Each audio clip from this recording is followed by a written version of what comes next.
இன்றே டவுன்லோட் செய்து உங்கள் ஃபேவரட் ஷோக்களை என்ஜாய் பண்ணுங்க. நம்ம வேண்டுதலுக்கு இன்னைக்கு பலன் கிடைச்சிருச்சு. ஆண்டவன் நம்மள கைவிடலங்க. ஆமா ரோகு, கொஞ்சம் லேட் ஆனாலும் கடவுள் நமக்கு குழந்தை வர கொடுத்துட்டாரு.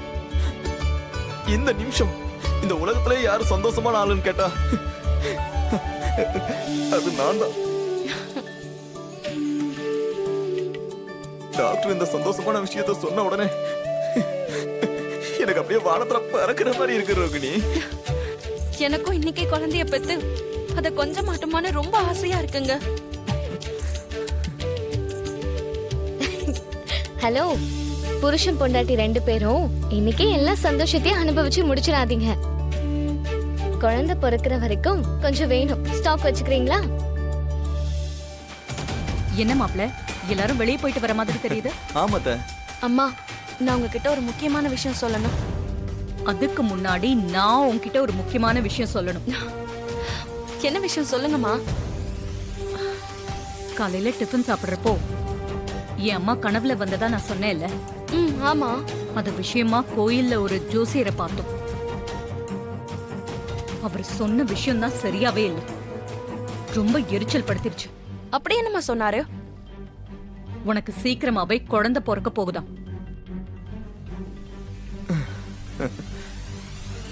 அந்த குழந்தை பிறக்கிற நேரம் அந்த கிழவி குடும்பமும் நம்ம குடும்பமும் ஒண்ணு சேரும்னு சொன்னாரு.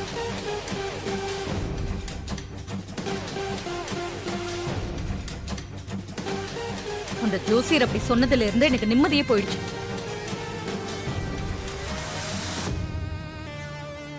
ஏமா அப்படி சொல்றீங்க? நீதான் குழந்தையே வேண்டான்னு எப்போ சொல்லிட்டல.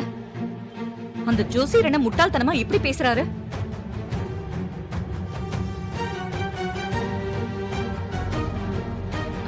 அதோட அந்த குழந்தை பிறக்க போற நேரம் தான் நம்ம 2 பேர் குடும்பமும் ஒன்னா சேர போகுதுன்னா அப்படி ஒரு குழந்தையே நம்ம குடும்பத்துக்கு வேண்டாம்.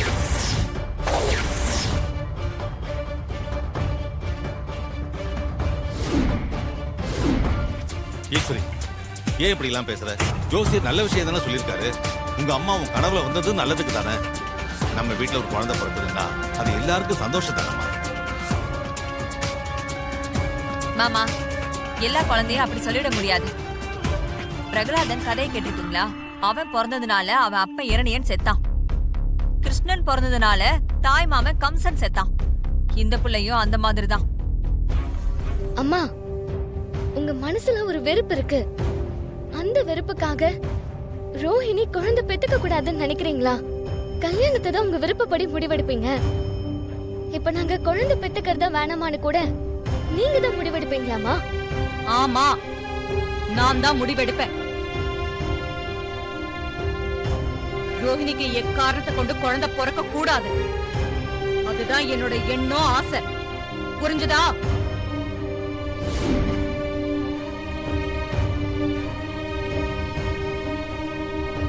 இத ஒண்ணும் நானா சொல்லல, புதுசாவும் சொல்லல. நீ ஏற்கனவே குழந்தை வேண்டாங்கிற ஒரு முடிவுல தானே இருக்க. அது உனக்கு நான் ஞாபகப்படுத்துறேன், அவ்வளவுதான்.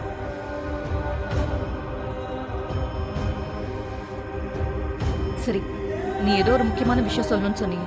இப்ப சொல்லு, என்ன?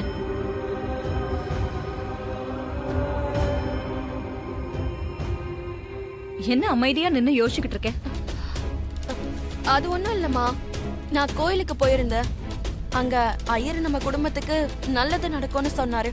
அததான் நான் சொல்ல வந்தேன்.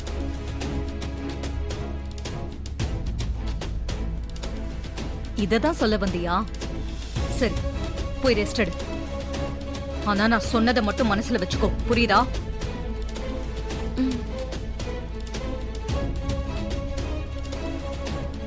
அவங்க பேசினத நீ கேட்டல்ல? எனக்கு குழந்தைய பிறக்க கூடாதுன்னு சொல்றாங்க. அவங்க கிட்ட போய் நான் கர்ப்பமா இருக்க விஷயத்த எப்படி சொல்றது? அதுக்காக அத்தைக்கிட்ட இந்த விஷயத்த மறைக்க போறியா நீ? இல்ல அத்தைக்காக குழந்தைய கலைக்க போறியா? என்னங்க இப்படி எல்லாம் பேசுறீங்க? நான் ஒரு கோவத்துல குழந்தை வேண்டான்னு எப்பவோ சொல்லிருக்கலாம். ஆனா அதையே புடிச்சுக்கிட்டு அம்மா இப்படி எல்லாம் பேசுறாங்க. ஆனா என் மனசு அதுக்கப்புறம் மாறி ரொம்ப நாள் ஆச்சுங்க.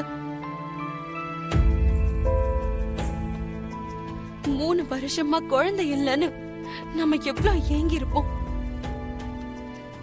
தவம் இருந்து நமக்கு இப்பதான் அந்த கடவுள் குழந்தை வரத்தை கொடுத்திருக்காரு. நமக்கு கிடைச்ச பொக்கிஷங்க இந்த குழந்தை. இந்த குழந்தைய நான் யாருக்காகவும் விட்டு கொடுக்க மாட்டேன். இந்த குழந்தை எனக்கு வேணும். நான் அதுல மட்டும் ரொம்ப உறுதியா இருக்கேன். அதே மாதிரி இப்போதைக்கு அம்மா கிட்ட நான் சொல்லவும் விரும்பல.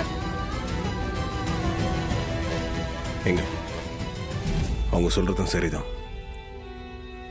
இந்த விஷயத்தை பார்த்து கிட்ட சொல்லி என்ன ஆக போகுது? கொஞ்சம் பொறுமையா இருக்கலாம்.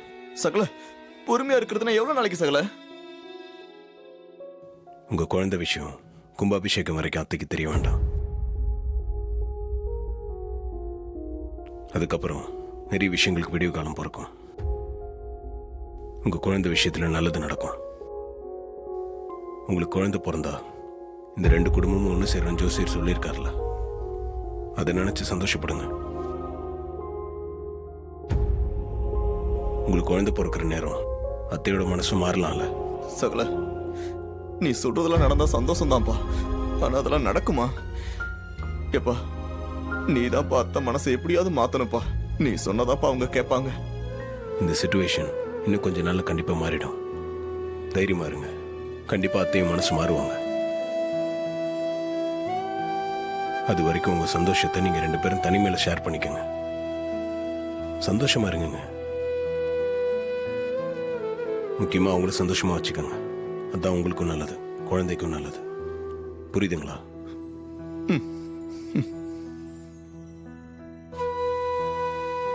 ரெஸ்ட் எடுக்கா.